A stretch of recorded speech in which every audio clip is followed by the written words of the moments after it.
Halo semuanya, sudah jam 3 ini. Selamat sore. Saya Iren dari psikolog klinis anak dan remaja dari klinik Pela. Hari ini saya mau IG live lagi. Kita mau ngobrol tentang autisme dalam rangka World Mental Health yang jatuh pada tanggal 10 Oktober minggu kemarin. Untuk IG live kali ini saya mau mengundang Dr. Gita Yanti Hadi Sukanto. Beliau adalah psikiater anak dan remaja dari klinik Pela 9. Nah, sudah bergabung di sini. Selamat sore. Selamat sore Dokter Gita, apa kabar Dok? Halo, jelas dengar suara saya Dok?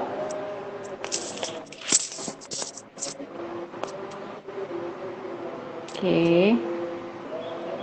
Ya, selamat Ya, sore Bu kedengeran Dok? Iren. Iya, Ya, selamat sore Dokter Gita. kedengeran. Ya, kita ketemu Ya, lagi nih Dokter Gita nih di bulan Oktober. Bulan Oktober itu kan Hari Kesehatan Mental Sedunia ya Dok ya, mental. World Mental Ya, Health Day yang jatuh pada tanggal 10 Oktober minggu kemarin. Nah, di IG Live kali ini kita mau ngobrol tentang autisme nih Dok. Nah, kita langsung aja ya, nih ya, boleh. udah mulai banyak yang join dan dari kemarin juga udah banyak kumpulan pertanyaan-pertanyaan nih dari para pendengar. Nah, kita langsung aja ya Dok ya. Ya, Sebenarnya boleh. autisme atau ada yang bilang ASD, autisme spectrum disorder, ada yang bilang autis, ada yang bilang autisme. Sebenarnya autisme itu apa sih, Dok? Ya, jadi autisme atau kita sebutnya yang resmi ya, Mhm. autism spectrum disorder atau gangguan Oke. spektrum autisme. Itu adalah Gangguan suatu spektrum. gangguan neurodevelopmental. Jadi Mhm. neurodevelopmental disorder, gangguan perkembangan yang terkait dengan perkembangan otak. Makanya namanya neurodevelopmental disorder. Ya, Mhm. gitu. Kalau Jadi spektrumnya sendiri mm, maksudnya gimana, Dok? Spektrum. spektrum itu gini, jadi itu Mhm. gangguan itu mencakup dari yang paling ringan sampai yang paling berat. Nah, dulu Mhm. dulu kita masih memakai istilah yang dibagi-bagi ya, yang paling berat seperti kita sebut sebagai childhood autism atau Oke. autism masa kanak. Mhm. Kemudian ada juga yang bilang uh, atypical autisme atau autism Mhm. atipikal, ya. Mhm. Kemudian ada yang menyebut PDD-NOS, Pervasive Ya, Developmental Disorder Not Otherwise not Specified. other Karena itu aspect. PDD itu Pervasive Developmental Disorder itu ada 5 pembagian. Mhm. Salah satunya adalah autistic disorder. Ya, Oke. jadi autistic disorder, Asperger tuh ujung yang paling ringan dari autism. Kemudian Mhm. PDD-NOS, jadi itu yang tengah-tengah ya, yang gejalanya tidak sampai seberat childhood autism. Nah, 3 itu Mhm. sekarang digabungkan, kita sebutnya sebagai autism spectrum disorder. Jadi nggak dibagi-bagi lagi, ya. Oke, Nah, autism spectrum disorder. Mhm. seringkali memang orang jadi bingung ya, gitu. Kok saya didiagnosis sama dokter A, ASD, sama Hmm, dokter yang satunya lagi PDD-NOS, satunya lagi ya, atypical autism, satunya lagi oke. dia bilang childhood autism gitu ya. Tapi Aha, sebetulnya aha. itu semua sama. Itu semuanya masuk Hmm, di dalam spektrum autism. spektrum Gitu. autism gitu ya. Oke. Untuk Ya, ciri-cirinya sendiri gimana sih, Dok? Sebenarnya autism itu? ya ciri-ciri dari autism itu yang terutama core dari Mhm. simptom ya, simptom utamanya adalah uh, sangat kurang, tidak ada, atau sangat kurang di dalam interaksi sosial, interaksi timbal balik, Mhm. interaksi emosional, interaksi sosial yang timbal balik. Itu adalah ciri utamanya. Sehingga anak itu Mhm. tidak mengadakan kontak mata, tidak mau merespons kalau dipanggil, tidak merespons percakapan, ya. Kalau Mhm. yang ringan-ringan kadang-kadang masih ada, tapi dia tidak bisa maintain, tidak bisa Nggak bisa lama gitu ya, Dok? nggak bisa Ah. lama, tidak bisa menginisiasi dan juga tidak bisa Mhm. mempertahankan satu interaksi sosial. Oh, oke. Seperti itu. Itu adalah core Jadi, symptomnya. jadi Kemudian juga ciri utamanya itu kontak relasi interpersonalnya itu ya.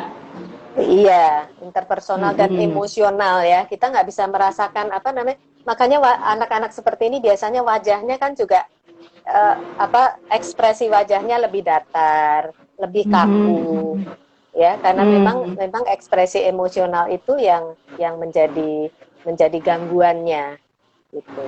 Itu oke. ciri-ciri utamanya dan juga nggak bisa apa namanya nonverbal, bahasa Mhm. nonverbal, bahasa isyarat itu juga kurang berkembang. Ada yang tidak ada sama sekali, tapi ada juga masih yang ada, tapi sedikit ya, kurang berkembang bahasa tubuh. Makanya itu juga Oke. anak-anak ini cenderung jadi kaku, Datar gitu sikap ya. tubuhnya kaku, Mm-mm. ekspresinya datar, gitu. Oke, jadi perbedaannya itu ya dibanding anak-anak dengan gangguan lainnya gitu ya. Kalau Iya, itu anak-anak yang menjadi, autisme itu iya, itu ciri utamanya.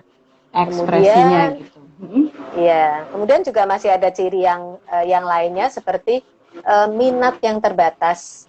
Minatnya Mhm. terbatas, inginnya yang itu-itu saja, atau dia sangat terpaku dengan satu rutinitas tertentu, barang-barang Hmm. tertentu, warna tertentu, maunya itu-itu saja.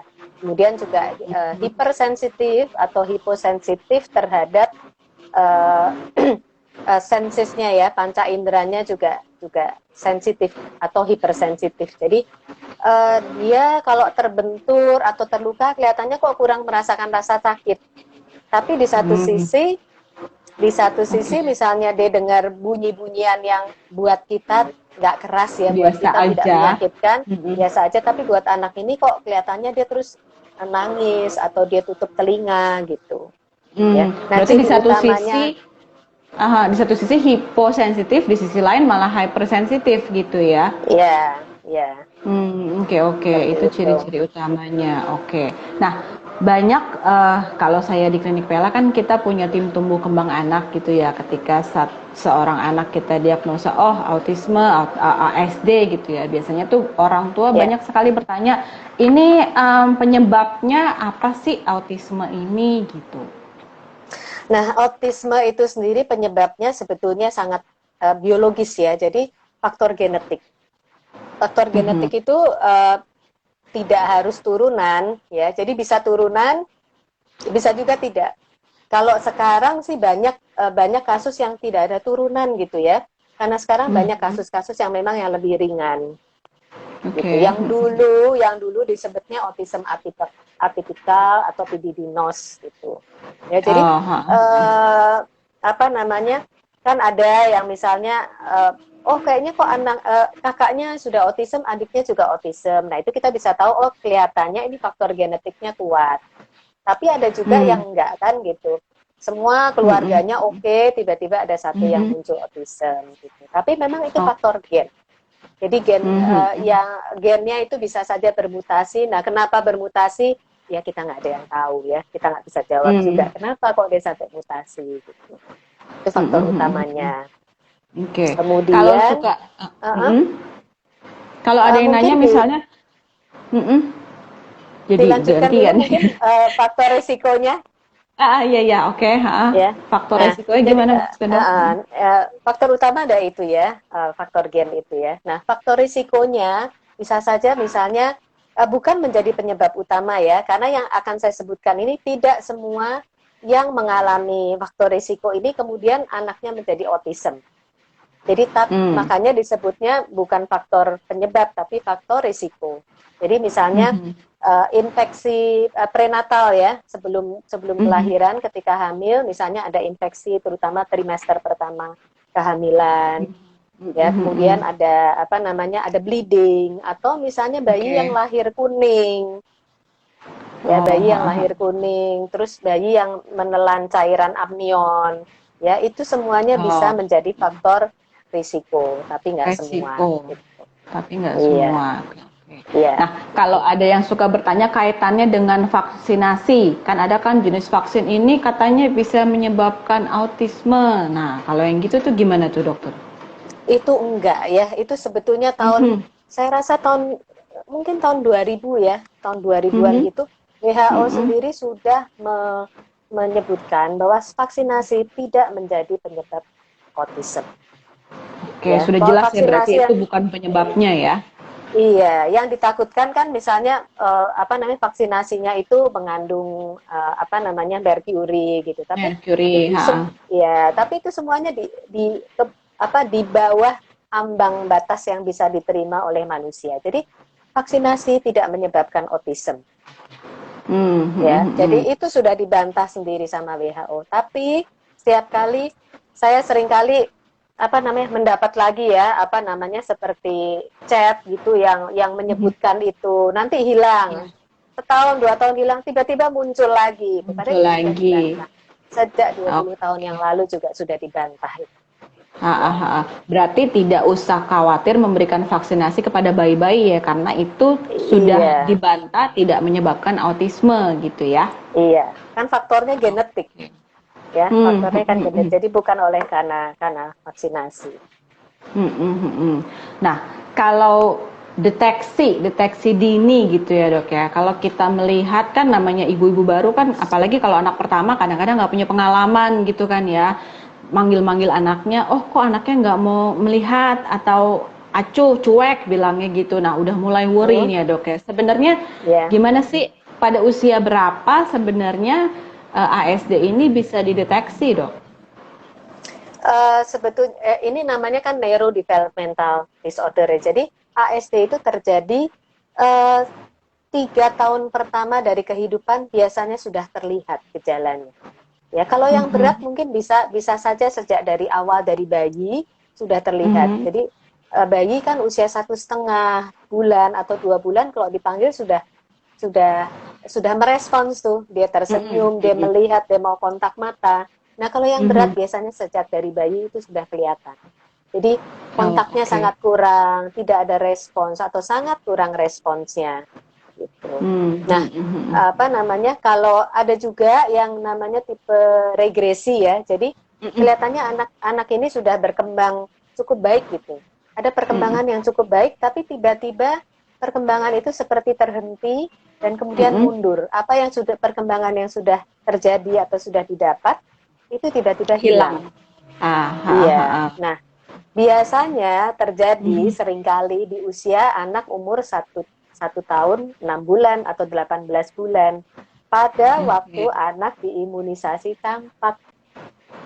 Nah, biasanya terus orang mengaitkan dengan itu gitu. Oke, yang vaksinasi Ya. tadi itu ya. Iya, padahal sebetulnya enggak, ini memang yang namanya tipe regresi seperti itu. Sering kali terjadi pada usia kira-kira 1,5 sampai 2 tahun gitu. Kemudian terus mundur. Nah, kalau yang setahu saya dok ya, kalau yang tipe regresi ini memang agak sulit ya dok ya. Maksudnya sulit bagaimana? Karena dia sudah ada perkembangan, terus sudah gitu terhenti dan malah mundur, itu biasanya intervensinya apakah memang lebih sulit ya dok ya? Sama aja ya sebetulnya ya. Sama saja. Kalau yang tidak tipe regresi pun kan juga sebetulnya dari awal memang sudah kelihatan justru. Biasanya tuh biasanya tipe yang lebih berat loh itu kalau dari bayi sudah kelihatan. Oh itu malah lebih berat dibanding yang regresi Itu malah gitu lebih ya? berat. Iya, karena kan dari bayi sudah kelihatan jelas itu gejala-gejalanya. Sedangkan tipe regresi dia masih sempat ada perkembangan, tiba-tiba terhenti. Ada yang terhenti begitu saja, tapi ada juga yang mundur terus. Oke. Berarti memang bervariasi banget ya tipe-tipenya itu ya, makanya tadi dibilang spektrum itu ya. Iya. Oke. Nah, kalau begitu anak kita udah dideteksi untuk autisme, nah biasanya kesulitan apa nih dok yang dihadapi oleh anak dan orang tua dan keluarga pastinya gitu ya? Iya, pastinya keluarga akan mengalami masa-masa sulit ya, pasti. Karena anak ini kelihatannya ada, tapi tidak ada gitu ya. Dia ada secara fisik, tapi ketika diajak bicara, ketika diajak komunikasi, kan dia cuek, ya, tidak mempedulikan, tidak mau nengok, tidak mau kontak mata, tidak merespons perintah-perintah gitu ya. Jadi orang tuanya juga merasa anak ini kok kayaknya tidak ada attach gitu ya, tidak ada attachment gitu. Nah, mungkin itu hal yang paling berat ya dialami oleh orang tua gitu. Jadi anak ini ada tapi rasanya kok juga nggak ada gitu. Nah, kemudian intervensi ya, tentunya kalau orang tua yang mendapatkan dianugerahi anak dengan autism, intervensi itu panjang ya. Kemudian juga terapinya juga bermacam-macam biasanya, karena ini kan gangguan perkembangan. Jadi mengenai semua ranah perkembangan, sehingga itu semua ranah perkembangan itu juga harus diterapi supaya dia berkembang lebih baik.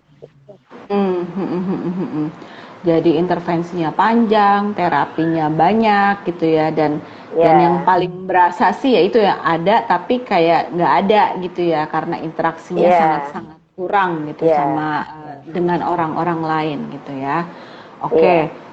Dok, kita masuk ke beberapa pertanyaan dulu ya dok ya. Ini udah ada banyak banget nih pertanyaan dari teman-teman sekalian. Ini ada dari akun Prelove X50, anak 2 tahun susah sekali dipanggil. Tapi sesekali dia menanggapi, belum lancar bicara, apakah autis? Nah, 2 tahun susah dipanggil. Tapi sesekali ada sih dok menanggapinya. Iya. Tentunya itu memang harus diperiksakan ya, mesti diperiksakan ke klinik ya, sehingga anak itu juga bisa diobservasi ya. Apakah ini hanya usia 2 tahun, apakah ini hanya variasi perkembangan yang normal saja ya? Kalau variasi perkembangan yang normal saja, biasanya diintervensi ya, dilakukan terapi, diberikan stimulasi yang banyak, biasanya dia akan catch up perkembangannya. Tapi kalau tidak, biasanya ya memang ada sesuatu, ada gangguan ya. Nah, apakah ini gangguannya hanya tidak bicara saja gitu ya, anak yang terlambat bicara saja gitu, ataukah ini autism ya? Itu mesti diobservasi ya. Kalau anak yang hanya terlambat bicara saja, biasanya komunikasi timbal balik tidak menjadi masalah. Dipanggil ya dia non-verbalnya itu ya dok ya, nggak masalah ya? Iya, nggak masalah, kontak mata dia mau, bisa diajak bercanda, cuman dia memang belum bicara gitu. Ya. Jadi anak yang belum bicara itu tidak selalu autisme gitu ya, kita harus lihat tanda-tanda lainnya juga gitu ya. Iya betul. Tidak bisa bicara itu kan hanya salah satu gejala ya, harus ada gejala yang lain lagi yang memenuhi itu tadi, yang terutama adalah respons, komunikasi, interaksi, dan emosional timbal balik itu. Respon nonverbalnya justru yang kita harus perhatikan benar-benar gitu ya. Iya betul. Kadang-kadang kan juga anak-anak ini masih ada respons nonverbal, tapi yang sangat sangat raw sekali ya, masih yang sangat dasar, saya seperti ingin sesuatu dia tarik tangan ya, tanpa ada nonverbal ya, tanpa ada bahasa isyarat dari tubuhnya. Biasanya kalau anak yang hanya tidak bisa bicara, kalau dia ingin sesuatu, dia akan tarik tangan, kontak mata, dia akan banyak memakai bahasa isyarat, bahasa Tarzan lah gitu. Nah, pada anak autism biasanya nggak ada itu bahasa Tarzan juga. Bahasa isyarat ya, yang dia gunakan untuk sebagai pengganti bahasa yang belum muncul gitu. Itu malah nggak ada sama sekali gitu ya dok ya? Iya, nggak ada atau sangat minim sekali. Sangat minim sekali. Ini ada pertanyaan berikutnya dok dari Sylvia Kamal. Nah ini udah masuk obat-obatan nih ya dok ya. Bagaimana penjelasan tentang kontroversi obat-obatan yang harus diminum terus untuk anak ASD? Jadi mungkin selain intervensi dengan terapi-terapi, mungkin juga perlu obat-obatan ya dok ya. Nah katanya kontroversi ini maksudnya gimana dokternya? Jadi gini ya, saya jelaskan dulu mengapa anak-anak autism perlu terapi obat-obatan. Ya. Anak autism itu kan gangguan neurodevelopmental, gangguan perkembangan yang terkait dengan perkembangan persyarafan. Ya. Nah, apa namanya, pada anak-anak seperti ini penelitian ya, kita nggak bisa memeriksa pada pasien-pasien umum yang datang, kita nggak bisa periksa. Tapi ini menurut penelitian, otak dari anak-anak ini juga biasanya berkembang tidak seperti tidak sesuai perkembangan. Jadi sel-sel otaknya itu kecil-kecil, lebih padat, ya, sehingga meskipun selnya banyak, tetapi dia tidak berfungsi dengan baik. Nah, sel-sel otak itu kan secara anatomi ya. Nah, sel-sel otak yang tidak berfungsi ini, dia juga tidak bisa memproduksi zat-zat kimiawi otak itu dengan cukup dan juga tidak bisa menjaga keseimbangannya. Itu yang menyebabkan yang Anda lihat misalnya kok anak autism nggak bicara ya, karena memang pusat bicaranya belum berkembang dengan baik. Gitu. Kenapa kok dia tidak mau kontak mata, tidak mau merespons? Karena zat kimiawi otak ini kan fungsinya untuk transportasi dari pesan-pesan yang panca indera kita terima ya.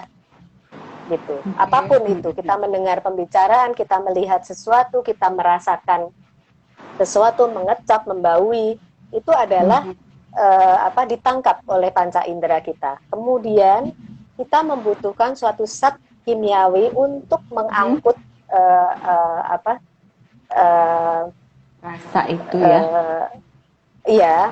Untuk menyalurkan, untuk mentransportasi semua yang kita terima itu ke otak, dan kemudian otak akan mengolah dan kemudian akan merespons. Ya, misalnya kok tadi dia luka gitu ya, otak kita bilang aduh sakit nih, sehingga kita bilang aduh sakit gitu. Ya, itu semuanya adalah respons dari otak kita. Ya, nah dalam kondisi yang tidak seimbang atau kurang produksinya itu, nah itu yang Anda lihat gitu, sehingga respons panca indera pun juga tidak merespons dengan semestinya, kemudian respons komunikasi juga, bahasa kurang berkembang, maunya yang itu-itu saja, tidak bisa mengontrol emosi, tidak bisa mengontrol perilakunya dia, kan banyak juga yang disertai dengan hiperaktivitas ya, ada juga yang hipoaktif, ada yang biasa aktifnya normal, ada juga yang hiperaktif ya. Nah itu yang terjadi. Nah obat fungsinya adalah untuk menyeimbangkan kembali neurokimiawi itu yang kurang atau yang tidak seimbang itu, sehingga otak akan bekerja berfungsi kembali dengan baik. Ya, sehingga ketika diobati, ya dia lebih terkontrol emosinya, lebih mau kontak mata, ya lebih aware dengan sekelilingnya, mau biasanya kan dia nggak aware tuh dengan sekelilingnya tuh, cuek aja, mau ada petasan apa gitu dia cuek aja seperti nggak denger ya gitu. Nah kan tidak ada awareness itu ya, otak di bagian awareness-nya tidak berfungsi dengan baik. Nah ketika sudah pengobatan neurokimiawinya diproduksi dan diseimbangkan, nah dia akan merespons lebih baik gitu. Sehingga terapi pun ketika anak itu diterapi, dia juga akan menerima terapi itu atau merespons terapi itu juga lebih efektif. Kalau enggak kan di terapi juga susah kalau dia tidak mau kontak mata. Dia jadi tidak mau saling nongol, mendukung ya dok ya, antara obat dan terapi itu harus saling mendukung gitu ya. Iya betul. Kalau yang orang tua bilang menyebabkan ketergantungan atau nanti anaknya jadi kenapa, harusnya mah nggak seperti itu ya, karena ya sepanjang pengetahuan saya obat-obat itu pasti terkontrol ya dok ya. Iya, kan obatnya juga obat yang memang sudah dengan riset ya. Memang pemakaiannya memang jangka panjang, harus long term. Karena ini kan bukan sakit panas. Kalau sakit panas, sakit batuk pilek, diobatin 1 minggu selesai obat. Sembuh. Tapi ini kan ini bukan disease. Jadi ini adalah disorder yang terkait dengan perkembangan. Jadi obat pun juga akan mengikuti perkembangan gitu. Ya, dengan pengobatan yang lebih lama ya, jadinya dengan pengobatan yang lama itu sel-sel otak itu ya juga diberi kesempatan untuk pematangan diri.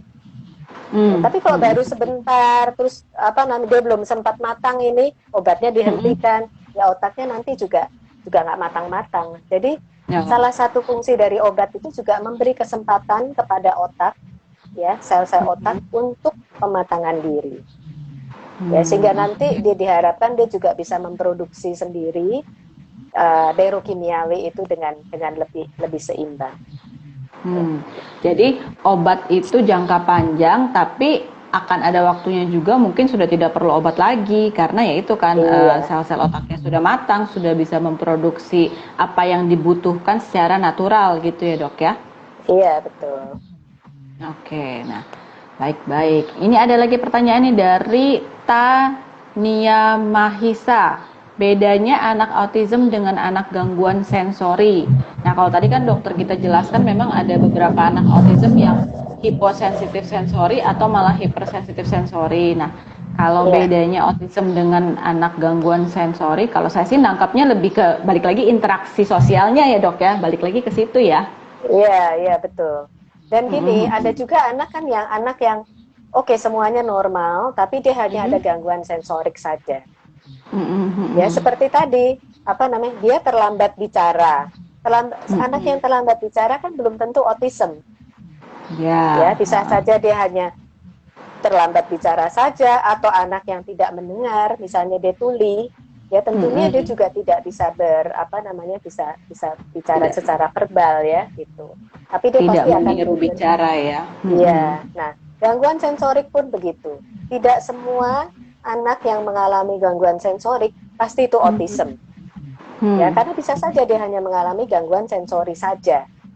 Ya. Atau gangguan sensori itu juga banyak terjadi pada anak-anak yang mengalami ADHD.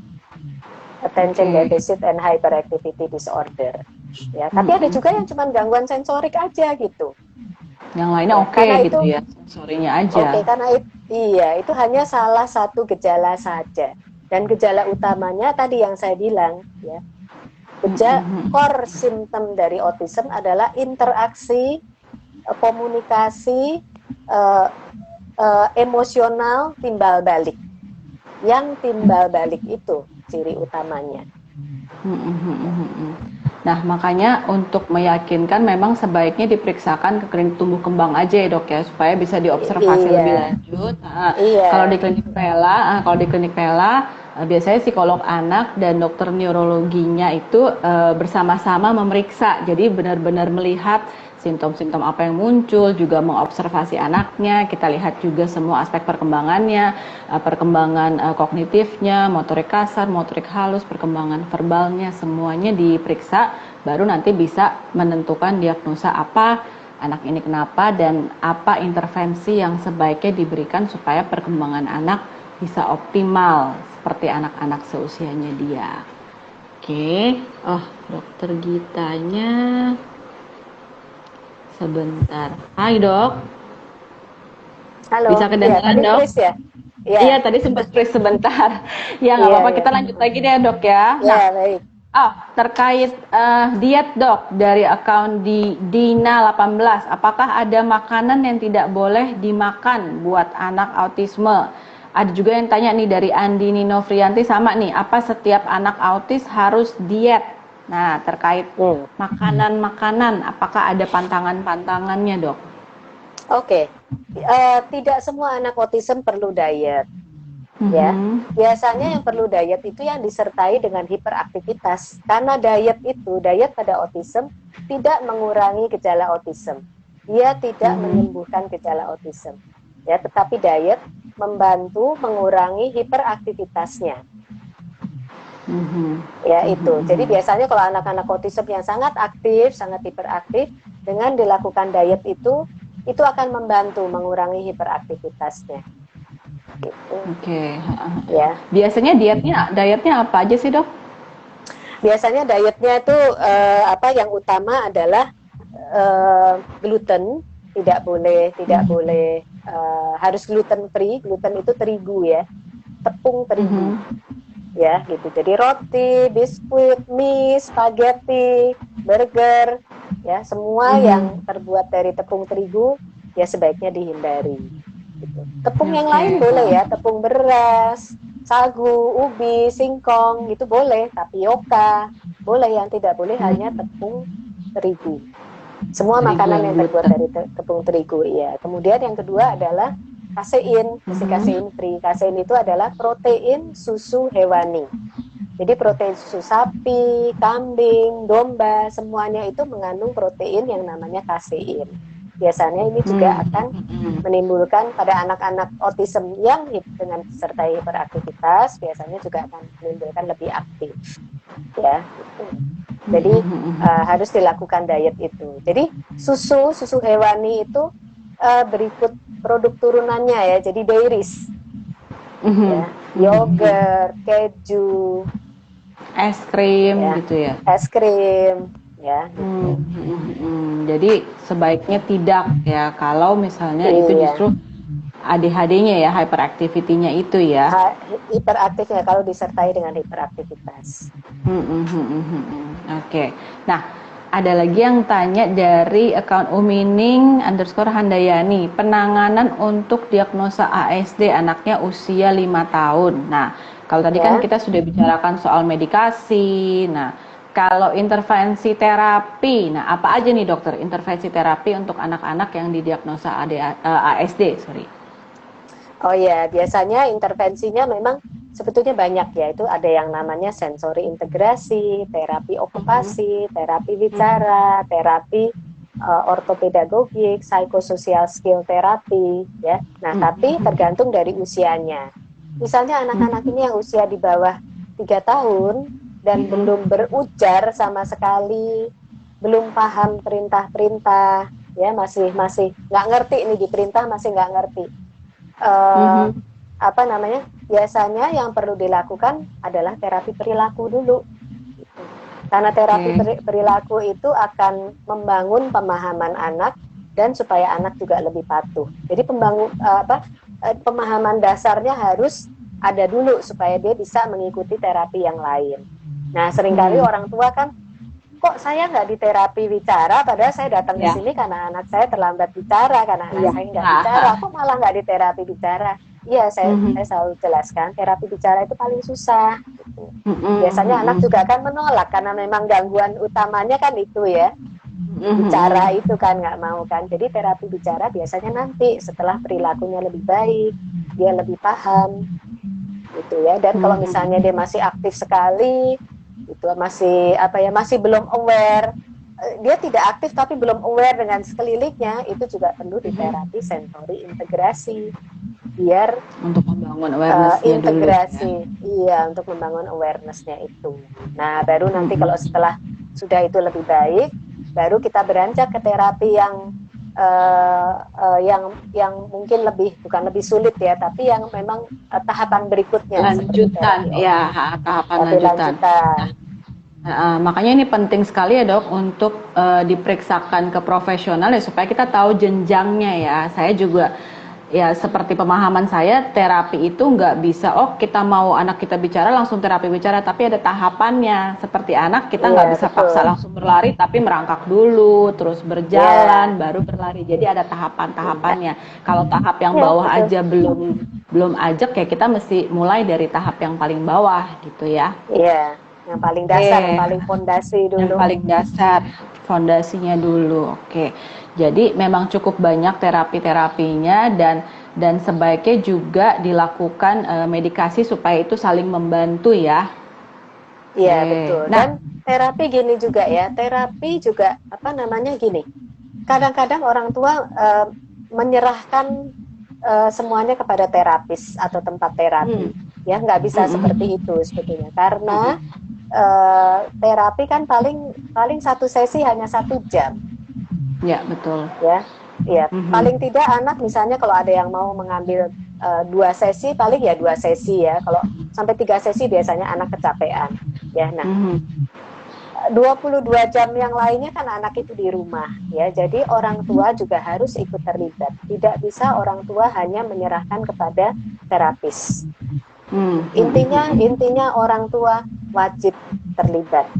Wajib ya, jadi iya, apa namanya, orang tua harus mengulang kembali terapi, harus berinteraksi dengan anak, ya harus apa namanya, harus ada attachment dengan anak.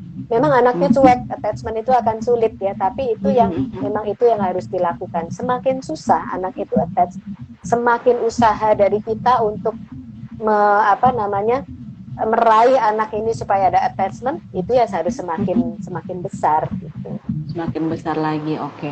Nah, kalau di klinik Pela sendiri biasanya memang setiap terapi memang membekali dengan home program ya dokter ya. Karena kan kalau di rumah diulang, dia harus attach dengan anak, harus lakukan aktivitas dengan anak. Kadang-kadang orang tua juga bingung ya, mau main apa lagi nih sama anak nih, mau diajarin apa lagi anaknya. Nah, kalau dari klinik Pela sendiri memang selalu orang tua dibekali home program, jadi ada satuan aktivitas yang harus dilakukan, durasinya berapa lama, seminggu berapa kali, jadi semua tertulis jelas. Jadi orang tua juga dapat panduan ya. Home program itu seperti satuan aktivitas ya dok ya, mainnya begini, lakukan seperti ini, caranya seperti ini. Jadi orang tua juga dipandu gitu ya dok ya. Ya, makanya orang tua juga harus berhubungan dengan terapisnya. Harus berkomunikasi, apalagi ini yang harus saya lakukan di rumah. Itu yang penting juga. Oke. Nah, ini juga dari akun Ingrid Dudeli, jika anak di bawah 2 tahun sering nonton YouTube, apakah bisa menyebabkan autisme? Banyak juga nih ya dok yang nanya, anak saya kayak kebanyakan gadget. Apakah gara-gara kebanyakan gadget terus jadi autisme, kebanyakan nonton YouTube terus jadi penyebab autisme? Nah itu gimana tuh dokter tuh? Apa namanya? Gadget memang sebaiknya tidak diberikan kepada anak ya. Apapun itu, pokoknya ada screen-nya. Mau itu HP, mau itu tablet, komputer, TV, ya sebaiknya tidak diberikan untuk anak-anak yang masih di bawah 3 tahun. Ya. Nah, apa namanya? Yang seperti pembuat Apple aja itu anak-anaknya baru diberikan HP ketika usia remaja loh, ketika usia 13 tahun. Ya, jadi hati-hati orang tua sekarang dari bayi anak sudah diberi gadget, ya kan, dikasih tontonan terus sambil makan. Ya, jadi makan pun tidak dengan awareness gitu. Jadi tidak boleh ya. Nah, kalau anak-anak yang gangguannya terhenti hanya karena gadget, biasanya setelah gadget itu disingkirkan, diberi intervensi selama 3 bulan, biasanya dia akan catch up. Ya, tapi kalau tidak catch up, berarti memang ada satu gangguan tertentu. Ya, gadget bukan menjadi penyebab, tapi itu menjadi memperberat. Iya. Gadget memperberat. Ya. Jadi penyebabnya bukan gadget, tapi memperberat gitu ya. Makanya sebaiknya tidak usah diberikan lah ya untuk anak-anak. Berikan saja permainan-permainan yang pada bermain bersama. Iya, bermain bersama dengan anak, dengan anak. Kita punya anak kadang-kadang aduh capek gitu. Ya memang kalau punya anak harus capek. Iya. Konsekuensinya memang itu ya dok ya. Iya, harus bermain dengan anak. Kalau anaknya nggak diajak main, ya dia nggak ngerti nanti cara berkomunikasi sama manusia gitu. Kalau dengan gadget kan gadget itu kan tidak meminta respons ya. Timbal balik ya. Dia pasif. Iya, dia jadi pasif kan gitu. Oke, jadi seperti itu ya. Nah, ini menarik juga nih pertanyaannya dari Ingrid Dudeli lagi. Jika anak melambaikan tangan terbalik, apakah langsung didiagnosis sebagai autis? Melambaikan tangan terbalik mungkin maksudnya gini kali ya dok ya? Ya gini ya, dadanya gini ya. Dadanya gini. Ya seringkali memang anak autism seperti itu, karena anak autism itu sangat, jadi dia kalau mencontoh sesuatu harus sama plek, persis plek gitu ya, tanpa dia berpikir kalau anak yang tanpa gangguan itu kan dia tahu kalau dadah begini ya dia akan meniru sama gini. Tapi kalau anak autism biasanya melihat karena orang dadah begini, dia melihat kan telapak ke dia, menghadap. Nah dia akan melakukan hal yang sama persis, telapak tangan yang menghadap ke dia. Tapi itu hanya salah satu ciri, ya. Nggak bisa hanya itu saja terus kita bilang bahwa ini anaknya autism. Ya, harus ada ciri, harus ada ciri utama gejala autism itu tadi. Komunikasi timbal baliknya itu tadi. Oke, kalau kita sih berpatokan dengan DSM-5 ya dok ya, ada beberapa kriterianya dan itu harus dipenuhi baru bisa menegakkan diagnosa autisme ya dok ya. Nggak segampang itu memang ya. Oke, nah kalau terkait ada pertanyaan dari account Lucy Herlin terkait dengan fokus belajar. Anaknya tidak fokus belajar, gimana ya dok, harus diterapi atau enggak? Nah ini sih nggak dibilang ya apakah ini anak autisme atau enggak, tapi apakah anak autisme kaitannya dengan fokus belajar nantinya akan seperti apa nih dok? Iya, kalau yang tadi menjawab ibu yang bertanya tadi harus diperiksa dulu dia tidak bisa konsentrasi belajar karena apa ya? Karena memang mungkin usianya terlalu dini untuk belajar formal bisa aja ya. Jadi anak yang terlalu dini diajarin suruh belajar formal tentunya ya nggak bisa kan, anak harus bermain ya.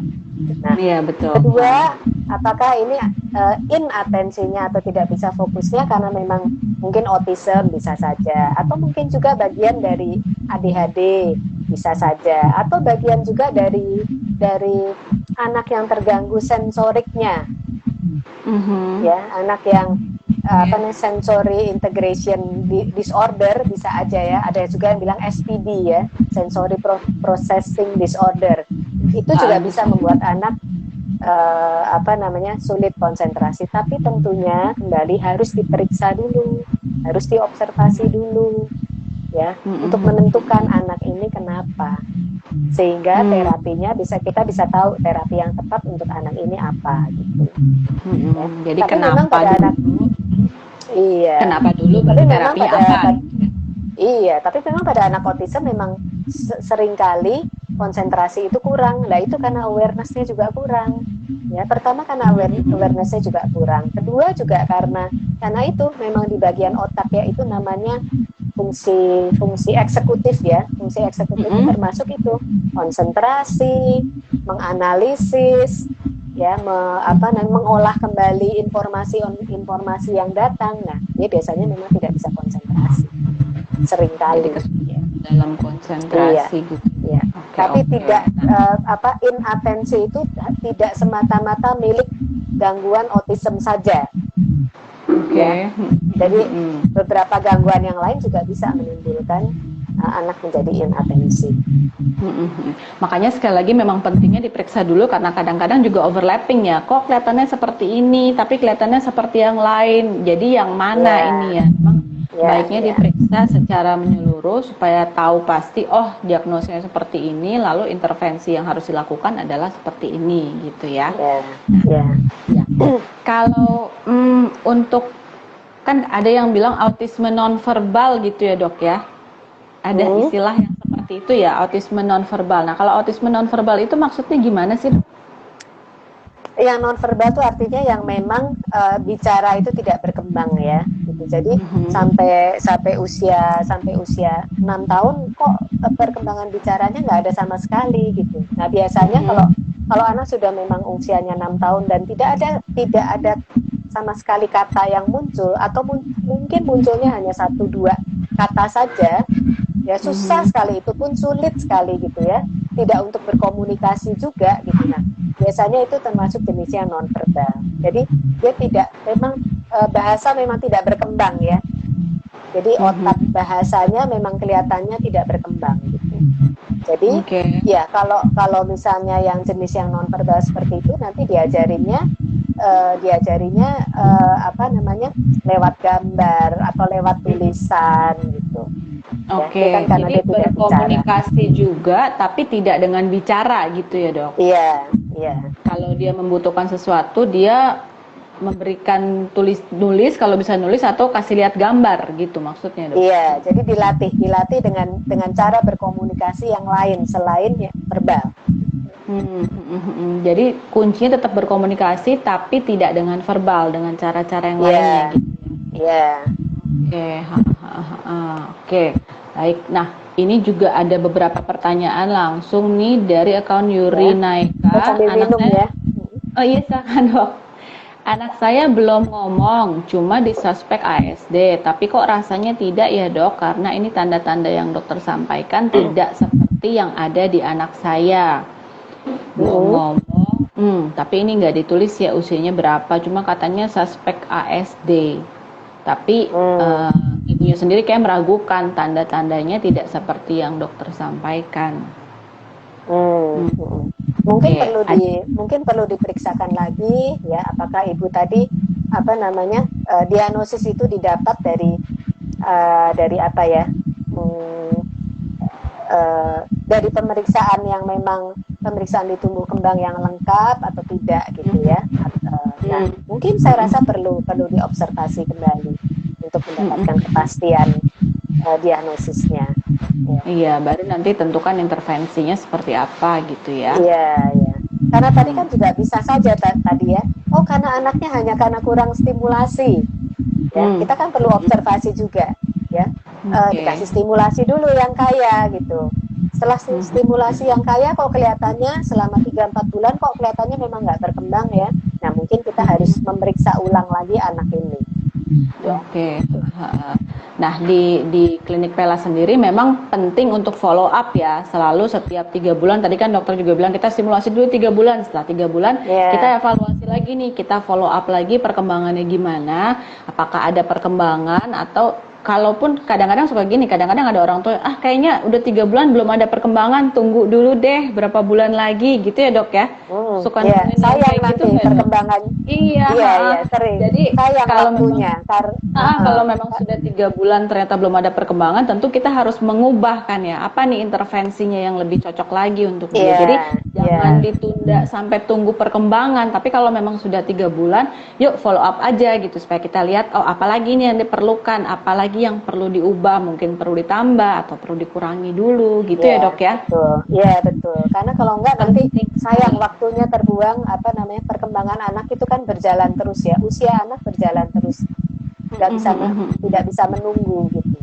Iya betul, jadi penting sekali gitu ya dok ya.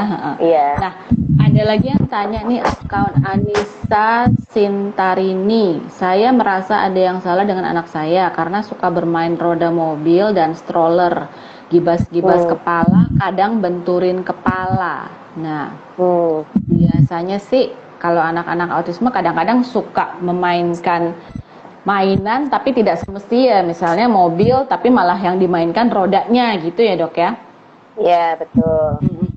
Bisa aja seperti itu. Bisa itu menjadi salah satu ciri, atau bisa saja itu yang tadi saya bilang ya, misalnya anak yang banyak bermain sendiri, tidak diajak bermain bersama gitu ya. Nah bisa aja dia mungkin asik aja dengan itu gitu. Tapi coba makanya orang tua mengajak anak selalu untuk bermain, terutama bermain pura-pura ya, pretend play ya, karena itu yang untuk membangun permainan sosial. Pretend play itu yang membangun komunikasi dua arah itu. Gitu. Jadi mesti dilihat kembali deh apakah ini memang ciri salah satu gejala dari autism, atau ini hanya satu variasi perkembangan aja yang nanti juga hilang gitu. Bisa saja seperti itu. Memang harus diperiksakan lagi ya dok ya. Oke. Nah kalau pretend play sendiri, saya juga bantu jelasin sedikit. Mungkin kalau untuk orang tua pretend play misalnya main boneka-bonekaan gitu ya dok ya. Bonekanya disuapin, pura-pura disuapin, pura-pura disusuin, pura-pura diselimutin. Jadi main pura-pura. Kalau anak laki-laki mungkin main dokter-dokteran atau main guru-guruan gitu. Sama aja sih, anak perempuan, anak laki-laki juga sama ya dok ya permainan. Iya, sebetulnya sama. Ya main masak-masakan, jual-jualan. Ya, jual-jualan. Nah, itu membangun perkembangan sosial juga gitu ya. Oke. Nah, ada lagi pertanyaan nih. Wah, tinggal 10 menit tapi kita coba deh. Fartizan, mau tanya dok, kalau sering lupa itu bagaimana caranya biar bisa mempertajam ingatan? Nah, sering lupa. Ini ibunya sering lupa atau anaknya yang sering lupa? Iya ini ya, nggak jelas juga nih ya, nggak diinfo lagi apakah ibunya. Anaknya mungkin ya, karena ini kita terkait sama anak. Kita anggap anaknya deh. Anak yang sering lupa bisa saja itu karena fokusnya kurang. Ya, karena tidak bisa konsentrasi sehingga fokusnya itu menyebar kemana-mana gitu ya. Nah ini kebanyakan terjadi pada anak yang ADHD, Attention Deficit and Hyperactivity Disorder, gangguan pemusatan perhatian dan hiperaktivitas. Nah, coba diperiksakan dulu deh apakah anak ini mengalami hal ini, ADHD ini. Gitu. Ya, atau dia hanya ADD saja. ADD sebetulnya lebih sulit ya untuk dideteksi karena anaknya nggak mengganggu. Ya, biasanya terdeteksi nanti kalau dia usianya sudah lebih besar, kelas 4 SD gitu, baru terasa itu. Ya. Tapi sekali lagi harus diperiksakan ya, karena orang tua hanya melihat itu. Tapi kalau kita profesional memeriksakan, banyak sekali pertanyaan-pertanyaan yang diajukan ke orang tua yang mungkin orang tua nggak pernah berpikir ke situ, nggak ngeh ya. Kalau kita harus jeli ya dok, semua ditanyain gitu ya dok ya. Iya, semua ditanyakan. Oke, nah terkait sekolah nih dok, ada Andini Novrianti mau tanya untuk kegiatan sekolah anak autis sebaiknya gimana? Apakah baik untuk di sekolah inklusi saja atau lebih baik di sekolah khusus? Nah, ini terkait sekolah ya. Iya, dua-duanya ada plus minusnya. Ya, kita nggak bisa bilang yang mana yang lebih baik, yang mana lebih jelek. Ya, jadi untuk anak-anak autism yang berat gejalanya, sebaiknya sekolah khusus. Ya, untuk yang gejalanya berat ya, itu lebih baik sekolah khusus. Tetapi yang mungkin gejalanya ringan dan IQ-nya baik, kecerdasannya baik, mungkin lebih baik sekolahnya di sekolah yang inklusi. Ya, karena dia juga masih komunikasi sosialnya, interaksi sosialnya mungkin potensinya masih besar. Jadi sebaiknya masuk ke sekolah inklusi. Ya, sekolah inklusi mengakomodasi juga interaksi dengan teman-teman yang lain yang tidak ada gangguan ya, sehingga anak juga terpapar dengan sosialisasi yang dengan anak-anak lain yang tanpa gangguan. Jadi melatih sosialisasi juga ya di sekolah inklusi ya. Iya. Seperti itu. Tapi memang di dalam sekolah inklusi juga orang tua harus tahu program khusus untuk anak-anak yang berkebutuhan khusus itu yang ditawarkan apa. Karena kalau di Indonesia ini kan nggak ada standarnya. Setiap sekolah inklusi bisa saja programnya bisa berbeda-beda gitu. Ya. Jadi orang tua selalu harus menanyakan karena tidak ada standar. Ya, seperti itu. Nah, ada lagi. Satu lagi mungkin ya dok ya. Kapan anak ASD bisa memulai sekolah? Ada syarat tertentu harus anaknya perkembangannya seperti apa dulu? Kapan anak ASD bisa memulai sekolah dok? Oke, gini. Saya bicara yang normal dulu ya. Anak yang normal untuk memulai sekolah harus ada syaratnya juga. Syaratnya dia sudah bisa berbicara, ya, dan berkomunikasi timbal balik. Satu. Kedua, paling tidak dia sudah bisa untuk waktu yang tertentu 2 jam misalnya gitu ditinggal terpisah dari orang tuanya atau pengasuh utamanya. Ya. Dan ketiga adalah kemandirian secara fisik. Jadi anak itu sudah nggak ngompol lagi, ya. Juga kemandirian emosional. Jadi kalau misalnya bertemu dengan situasi baru, bertemu dengan orang-orang teman-teman baru, dia sudah nyaman ya, tidak nangis lagi. Nah, itu syarat itu mesti dipenuhi dulu. Syarat minimal itu. Nah, pada anak-anak autism seringkali keempat syarat ini, jadi kemandirian emosional, fisik, kemampuan berbicara, toilet training gitu seringkali juga masih lebih lambat didapatkan ketimbang anak-anak yang dengan perkembangan yang baik. Ya, gitu. Nah, tentunya untuk memulai sekolah saya rasa apalagi kalau mau masuknya ke sekolah inklusi, saya rasa mesti usianya lebih matang. Usianya lebih nggak apa-apa, usianya lebih tua sedikit nggak apa-apa. Ya.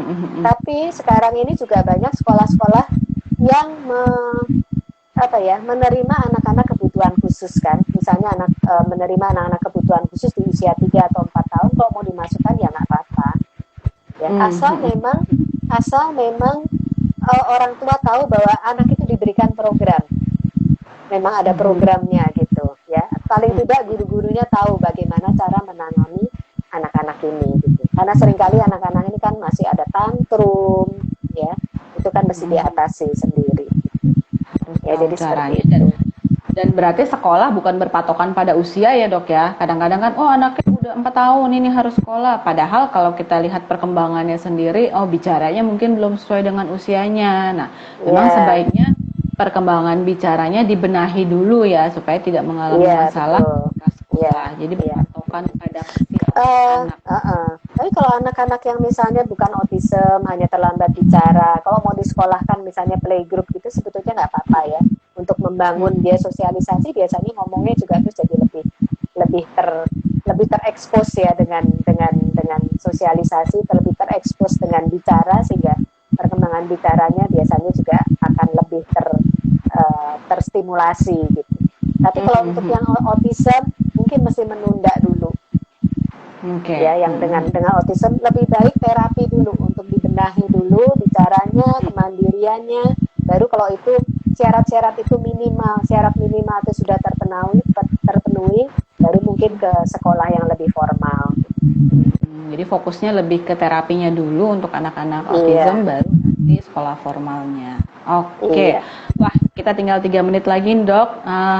Mungkin boleh sedikit rangkuman dari pembicaraan kita hari ini dok. Dirangkum ya. Ya, jadi pertama, gangguan spektrum autism itu memang gangguan yang spektrumnya luas ya, ada dari yang paling berat sampai yang paling ringan ya, dan ini adalah neurodevelopmental disorder, jadi gangguan perkembangan yang terkait dengan perkembangan persyarafan atau perkembangan otak ya. Karena ini gangguan perkembangan, tentunya harus diterapi, untuk supaya tumbuh kembangnya juga akan lebih terpicu, lebih terakomodasi, sehingga gapnya antara perkembangan anak ini yang dengan kebutuhan khusus ini bisa mendekati ke normal. Ya, jadi harus sedini mungkin. Karena kita juga mesti mengingat usia golden age anak ya, usia 0 sampai 3 tahun itu kan usia emas anak untuk kita banyak memberikan stimulasi, memberikan terapi. Ya, kemudian jadi periksakan sedini mungkin. Ya. Kalau biasanya kalau orang tua belum menerima diagnosis, seringkali jadi semakin terhambat ya untuk memulai terapi, karena orang tua menjadi ragu-ragu gitu. Kemudian memulai pengobatan atau medikasi juga biasanya anak yang di bawah. Halo, bisa dengar saya? Ya, dok. Bisa. Halo, masih dok? Halo. Oke. Jaringannya dokter Gita agak terganggu. Dok, kedengeran? Iya, kedengeran dok. Iya. Tapi kemudian pengobatan ya. Pengobatan biasanya juga saya tidak mulai sebelum anak usianya 3 tahun untuk memberikan medikasi ya. Biasanya kalau setelah 3 tahun baru saya akan mulai. Atau misalnya yang gangguannya berat sekali ya, sampai mengganggu tidur ya, anak itu begadang terus, biasanya misalnya umur 2 atau 2 tahun lebih, kadang-kadang juga saya berikan ya. Tapi kalau nggak ada gangguan tidur gitu, biasa saya mulai usia 3 tahun ya. Jadi terapi sedini mungkin ya. Kemudian dan pesan orang tua harus terlibat. Dan itu penting sekali, keterlibatan orang tua di dalam terapi anak itu juga harus jangan anget-anget tai ayam ya gitu. Pertama pertama semangat sekali, tapi nanti setelah itu kendor ya, karena juga melihat anaknya lama sekali perkembangannya, karena memang anak-anak dengan ASD ini perkembangannya tahapnya step-step kecil.